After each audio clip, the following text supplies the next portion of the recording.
Hello guys, and welcome back to another video.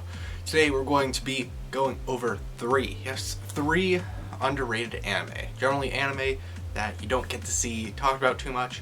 I'm not saying they're super underrepresented, like they may have a little bit of viewership and stuff, but I'm not like going through the deep depths of unknown things to just grab things. So I'm picking out some very quality shows. Definitely does not get talked about that much, but yeah, hope you guys do like the picks I bring. Maybe I brought something new that you have never heard about. Yeah, I'll be talking about the three shows. Let's get right into it with my first pick. Is going to be something I think I've maybe talked about a little bit on my channel, or I may have haven't.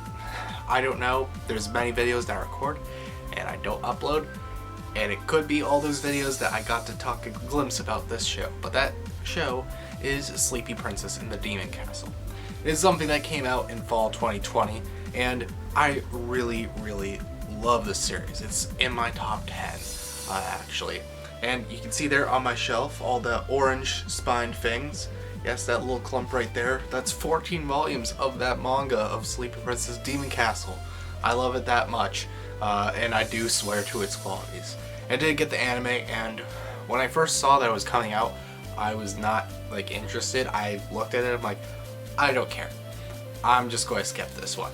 But for some reason inside of me, there's like two shows that I ended up picking up a little bit later into the season, about when 4 episodes of the stuff had aired at that point, so like a month has gone on at least. And I decided to pick up Kuma Kuma Kuma Bear, which generally that show kind of mid, not going to lie. It's a fine isekai, I guess. But Sleepy Princess Demon Castle, I was so thankful. I immediately clicked on that first episode. Well, I wasn't, super excited at that point, but like it was like, a couple minutes in, and I'm like, oh man, shit, this is kind of fucking funny. And like I was really surprised by humor.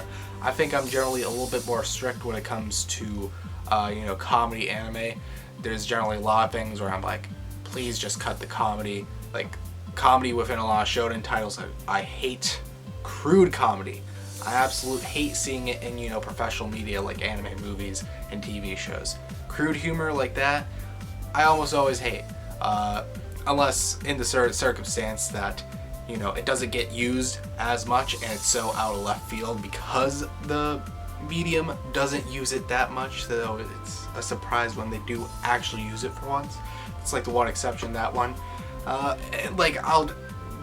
To the point, I'm very strict when it comes to comedy. It's a little bit hard to get a good chuckle out of me, going to be straight. But this show does it phenomenally. I think it is the number one when it comes to its comedy aspects. Though it's not my favorite comedy series in and of itself, for the comedy that's written, I think it is best. And I would compare it most to Love is War in its writing style. It's that type of very, I think, well-written, well-thought-out type of stuff. And it's what I really like. If you're a Love is War fan, which, that one's pretty well known, so, that wouldn't be a pick for here, of course. But if you like that type of comedy, I think Sleepy Princess Demon Castle definitely writes at that same standard of quality. But Sleepy Princess Demon Castle does get to work a lot more with its comedy aspects due to the world it's in. It's kind of like Isekai World. Not really though, it doesn't do the dumb Isekai humor that you often see, or even being, against its like anti-Isekai humor, where you rip on Isekai.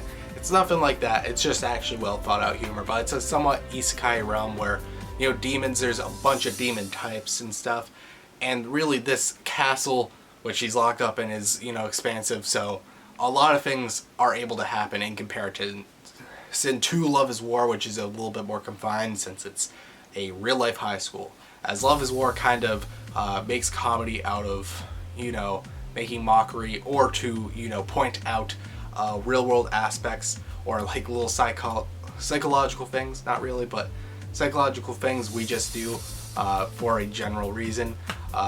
Sleepy Princess is able to do things way more outside of that, and I think he gets a lot more room to do things. and it really makes it an excellent comedy. I was just really singing the bits of its comedy, but you know, it's hard to explain why something is funny. It's very subjective to people in and of itself. It's a little bit hard to make arguments towards. But if you do want to trust me, definitely check out Sleepy Princess Demon Castle. It is a 12-episode show. You know, it's nice and quick, nice and easy, and you'll have a bunch more content if you want to go to the manga, of course. It has 100+ chapters already by like the 9th volume. Like, you'll be set. You'll be set with your Sleepy Princess content. But continuing on to try and make the video not 10 bajillion years, my second pick for this list is going to be Sound Euphonium, and this is from Kyoto Animation. So any Kyoto sip may likely know this. So you know, there you go. But you know, for people not as versed, they're definitely not going to be thinking of this. If you say music anime from Kyoto Animation, what are you going to think about? You're most likely going to think about K-On! That very big pick, very popular, you know, for a good reason. It's a fucking nice show. But we're not going to be talking about that today. We're going to be talking about the little bit lower in viewered, down the list, Sound Euphonium from Kyoto. And like, of course, animation quality it's from Kyoto. It's going to look fucking great. You don't have to worry about that for a second. And it definitely gets to flex a little bit because in Sound Euphonium, it's pretty much going over a school band. That's the focus. So it has a lot of interesting things. I'm going to be comparing it to K-On! For this, so you know, take that for how you will. I'm comparing all this series to other series for reference in this video, so hopefully that helps out. If you did watch the series I'm comparing it to, I'm sorry, but K-On!, you know, really runs with a smaller cast of characters, just having the 5 girls within the band and really focusing on them and having like a few outskirt characters. Sound Euphonium definitely has to work a lot more with doing so many characters because bands are generally way more huge, and overall what they bring to the concert in the first season is like 55 characters, so there's a lot to deal with. And I'm not saying every character is, you know, crazily built up, but they built up a lot of them, and they are built up quite fucking well, so you know, I'm honestly impressed. Like, we have a lot of characters in this one group that will definitely get developed, and generally the main group of, I think it's what they call it, the contraband or something, I don't know.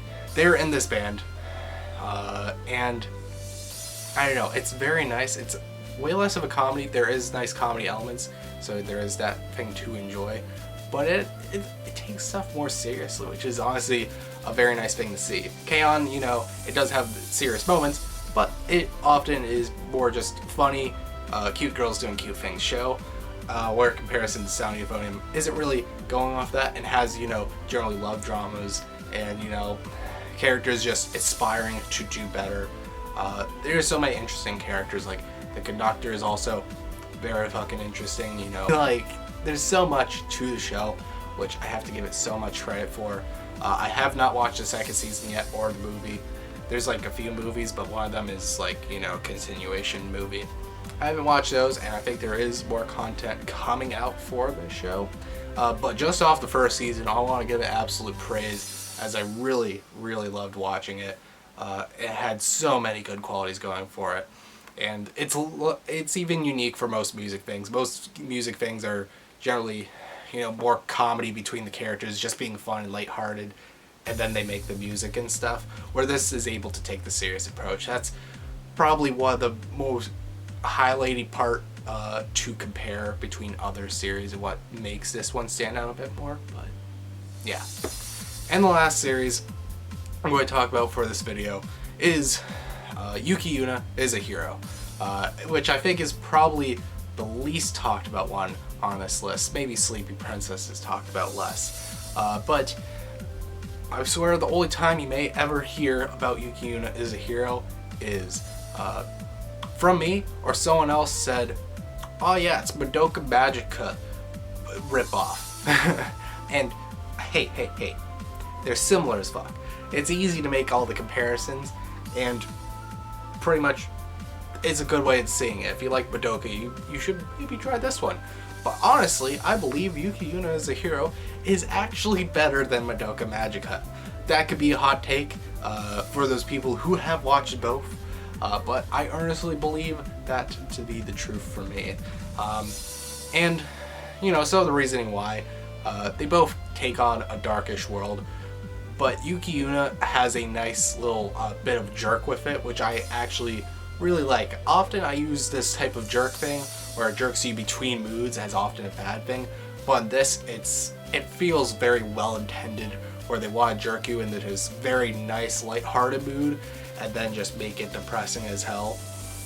Where, you know, Madoka Magica, I don't think it was extremely lighthearted and fun at the start at all. It was generally just, you know, nice, fine, a mild pleasantness, and then it gets, like, you know, morbidly depressing and stuff, you know, dark and stuff. While Yuki Yuna works more to tug you between both sides, being nice, fun, and enjoyable, and then just being dark and depressing as hell. That's something I really like. It's very easier to understand the struggles, where I think Madoka Magica definitely has more philosophical value and more to look into it deeper and, you know, dig into its content. Yuki Yuna, I think, is a little bit more surface value, but I think as a consumer, it's actually way more nicer. It's very easy to pick up, and it's very easy to understand the struggle. One of the best parts is I think the cast is like way more memorable, they're way more fun, and they're all like great people. Because they work in this hero club where they pretty much, you know, do community service, and they joyfully help out society. So it's even more painful to see them go through these struggles, you know, on par with what all the Madoka Magica characters are going through. Like, I think it's ridiculous. It really, you know, pulls at me more. I was definitely more emotional. The ending Yuki Yuna absolutely killed me. You know, it also has 2 more seasons. It has a prequel 6-episode season and a sequel 6-episode season, and getting more content in fall 2021. So that is going to be super epic to see. But yeah, Yuki Yuna has a lot going on for it. I earnestly think it is better than Madoka Magica, which is often the only time this show ever gets talked about, when it's, you know, being put with Madoka. You know, and it's a real shame because this show has so many qualities. I think it's good. It definitely works very well as a cute girls do cute things shows in compared to Madoka, but then it also goes to that deep dark lengths. And I think more has that big, strong emotional moments that I honestly really enjoy, because I love just crying at anime. I love the emotional stuff. I'm a sucker for that. So, you know, Yuki Yuna actually did it for me in compared to Madoka, which kind of just had me sitting there just being like, damn, this do be crazy shit. But that's my video for today. Hope you guys did like. Sorry for taking forever with the videos. Hopefully I'll try to get back onto the real going and grinding, making more content. But yeah, thank you guys so much for watching. Hope you liked and enjoyed, and I'll see you guys in the next video. Goodbye.